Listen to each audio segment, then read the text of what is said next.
by the shore of Kerbin's Eastern Ocean, a new voyage begins.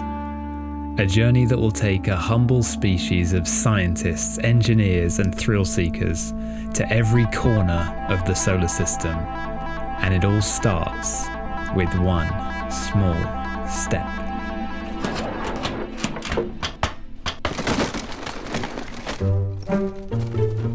Bob Kerman is given the daunting task of stepping out of a capsule on the pad and collecting some first reports on the surface of his homeworld. It's not the most glamorous of missions, but this endeavour will unlock the technology needed to construct our very first vehicle.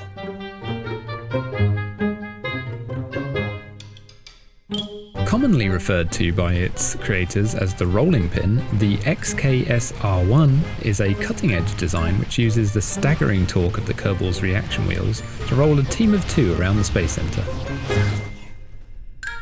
Collecting all available science, or at least as much as they can stomach. This method was developed as a safer alternative to strapping the crew to a small unguided rocket, allowing the team at Gale Force Aerospace to first develop probe cores before those early perilous launches. Despite this method being deemed safe by the engineering department, during the roller's third outing, disaster struck. Right, let's just head back. Just do some experiments as we're rolling back as well. Whoa! Oh dear. Oh dear, oh dear.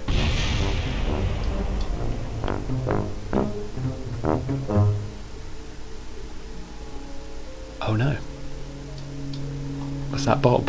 Oh damn. Post-instant reports of the crash stated that a seam between the VAB and the crawlerway was likely to blame, throwing the vehicle into the air and crushing the capsule containing scientist Bob Kerman, killing him instantly. This was of course a devastating loss to the program and seeded some superstitions amongst the staff of a dark presence at play.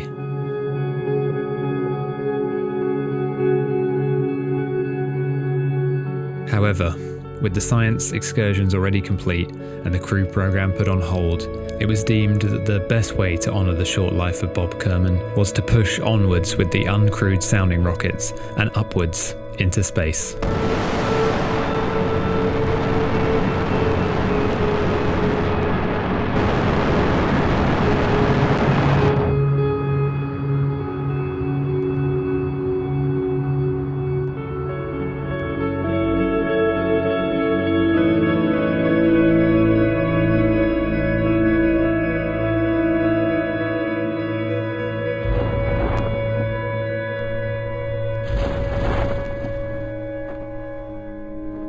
Three separate launches were conducted using solid rocket boosters known as SRBs to lift a collection of science equipment and probe cores to greater and greater heights, with the third launch utilising spin stabilisation technology on the R10 Hammer booster to guide the vehicle up to an altitude over 88,000 metres, crossing the Kerman line and officially becoming the first craft to reach space.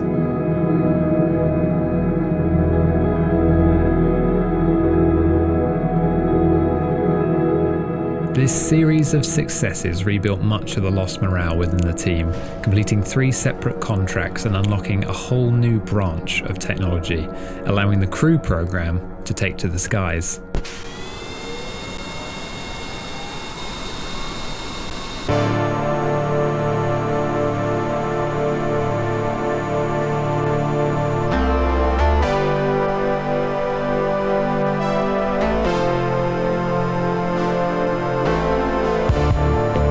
Jebediah Kerman was the brave Kerbal selected to pilot these early powered flights of the program's first true flying machine. The vehicle, simply named Experimental Plane 1, was designed to carry a single occupant as well as a set of scientific instruments into the air to perform studies of the atmosphere around the Space Center and its surrounding biomes.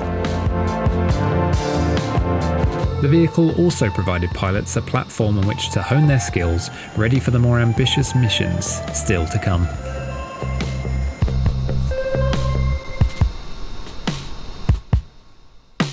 Meanwhile, Things were rapidly evolving within the uncrewed program, with the construction of the first liquid-fueled rocket stage, mounted on top of the tried and trusty R10 solid booster.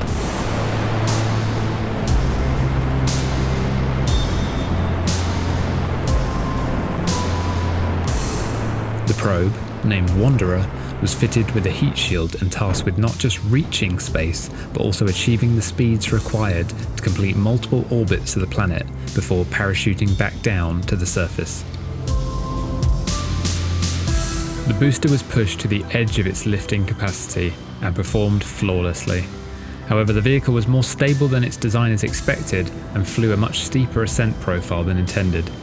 Despite this, the new LV-909 Terrier engine was able to use its gimballing ability to compensate, and delivered the upper stage and probe to its desired 86-kilometer orbit.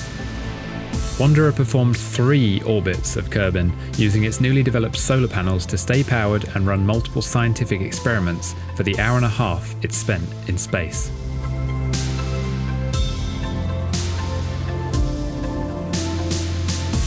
With the orbits complete and the science collected, it was time for the probe to make its way home.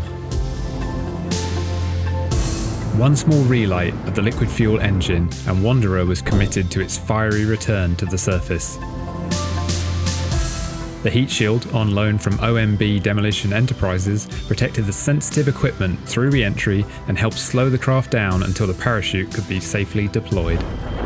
Wanderer came down slightly short of its intended landing site and instead made a soft landing in the grasslands to the west of the Space Center.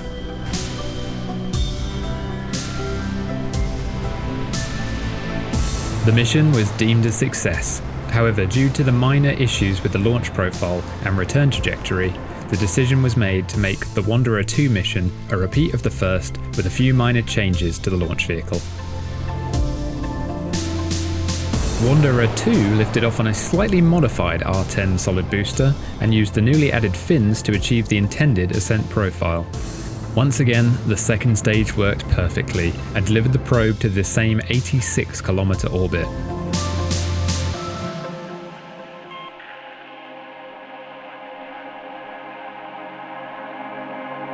The fuel saved from the more efficient launch allowed the craft to make a steeper re-entry than its predecessor, and thus ensuring that Wanderer 2 would splash down in the Eastern Ocean and complete the part test contract for the fine people at OMB.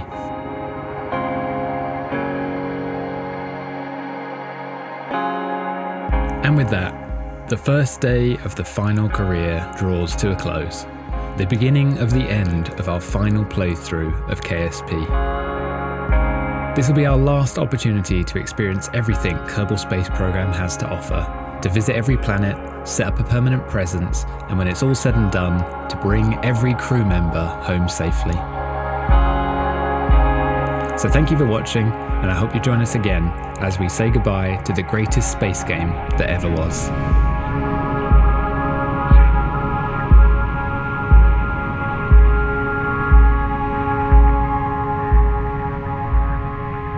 Here we go.